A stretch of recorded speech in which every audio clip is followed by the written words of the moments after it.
galera, vocês estão bem? E aí, o que estão achando da lição desse trimestre? A lição ela vem falando sobre fidelidade. E aí vem contando a história de alguns personagens que foram fiéis a Deus. E a lição que vamos estudar essa semana, ela vem falando sobre a história de Isaac. Isaac, um doador altruísta. Já parou para pensar o que significa essa palavra altruísta? Ou o que seria uma pessoa altruísta? O significado dessa palavra é uma pessoa bondosa, uma pessoa que se coloca no lugar do outro, uma pessoa que gosta de ajudar o outro.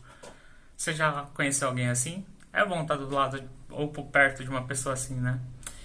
E aí vem falando, né, sobre uma mensagem que Deus deu para Isaac, para que ele continuasse ali, para que ele continuasse naquela terra, né? Por enquanto ali, até ele conseguir alcançar a terra que Deus havia prometido para seu pai Abraão.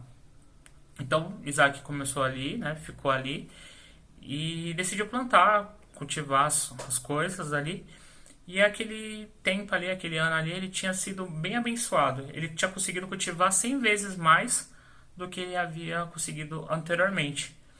E aí, quando ele começa a ser abençoado, que ele começa a ser próspero, o que acontece? Os famosos olhos gordos, aqueles olhares de inveja.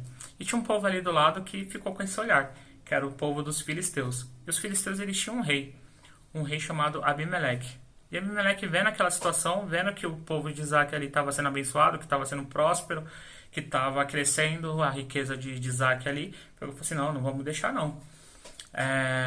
Pediu para que os seus servos fossem lá e tapassem o poço, né, que dava ali, que regava ali todas aquelas plantações, toda aquela colheita ali. E aí os servos foram lá e já foram para tampar o buraco. Os servos de Isaac chamou Isaac, viu ali aquela confusão toda ali. Isaac pegou assim e falou assim, não, deixa que eles tapem aí o buraco. A gente cava em outro lugar. E aí Isaac foi lá, cavou em outro lugar. O poço começou a dar resultado novamente, começou ali sair bastante água. Abimeleque viu a situação, que não tinha adiantado nada ele ter tapado aquele primeiro buraco ali, aquele primeiro poço. Pegou assim e mandou que seus servos fossem lá novamente e tapassem aquele poço. E aí, os servos de Isaac pegou assim, falou assim, agora dessa vez não, né? Dessa vez Isaac não vai deixar. Isaac vendo aquela situação, deixou novamente. E aí, o que aconteceu? O Isaac pegou e falou assim, não, vamos abrir novamente um outro poço, reativar um outro poço que o meu pai tinha feito ali.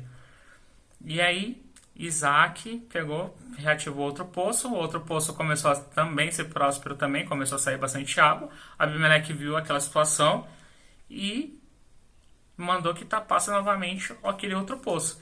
E aí, já a terceira vez, os servos de Isaac pegou e falou assim, não, agora Isaac não vai deixar, né?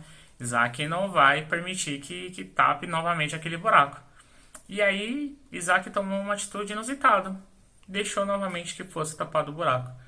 E aí, se fosse você, o que será que você faria? Você está na sua terra, no seu direito, e a pessoa de um outro lugar vem e pede para tapar o seu buraco porque você está sendo próspero. Como você se reagiria? Isaac, ele simplesmente decidiu ficar quieto. Ele decidiu justamente confiar em Deus. E aí, vem falando, né, uma frase bem bacana aqui.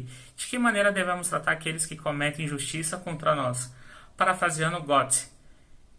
Se tratarmos as pessoas como elas merecem, podemos tirar delas a oportunidade de se tornarem o que elas podem se tornar. Já pensou se Deus tratasse a gente da maneira que nós merecemos ser tratados? Nós nunca seríamos aquelas pessoas que nós podemos nos tornar.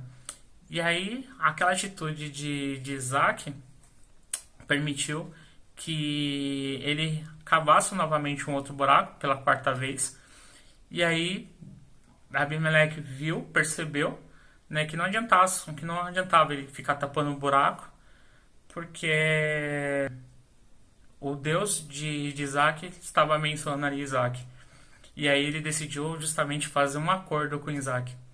E aí decidiu ser amigo de Isaac. E falou assim, e reconheceu que o Deus de Isaac era um Deus verdadeiro. E aí essa lição ela vem mostrando justamente isso, que não importa os nossos bens. E que nós devemos mostrar a Deus sobre todas as coisas. E aí ela vem falando, né? Como também acontece em nossa vida, Deus usou todos os aborrecimentos não apenas para desenvolver o caráter de Isaac, mas também para conduzi-lo ao lugar em que deveria viver. Os melhores lugares do mundo são aqueles que Deus indica que devemos estar. Não, independentemente do lugar que Isaac estivesse, Deus ele estaria ali abençoando Isaac conforme ele estava sendo fiel ali. E ali ele pode mostrar para Abimeleque o Deus dele, o Deus fiel dele, o Deus próspero dele. E que a vida de Isaac ela estava sendo Cristo na terra. E que ele estava sendo Cristo para a vida de Abimeleque, para a vida dos filisteus. E ali ele levou a mensagem. Será que estamos sendo igual a Isaac, levando Deus para a vida das outras pessoas? Ou será que os meus bens materiais é mais importante? Eu faço confusão, eu xingo o meu próximo, eu não mostro Cristo para o meu próximo. Como será que está a minha vida? E essa lição ela vem falando justamente sobre isso, que não importa, que é sobre os nossos bens. Isaac não se importou ali pelos bens dele ali. Ele se importou justamente em ser fiel a Deus. E ele sendo fiel a Deus, ele mostrou Deus para a vida de Abimeleque. Então, que nós possamos ser Deus na vida das outras pessoas. Que nós possamos ser Deus para o próximo.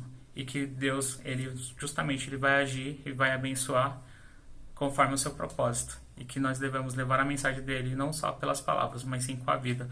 Porque a vida, a nossa vida, ela tem que ser mais importante do que as nossas palavras. E que você possa ser fiel. Beleza? Fique com Deus e até a próxima semana. Até mais. Tchau, tchau.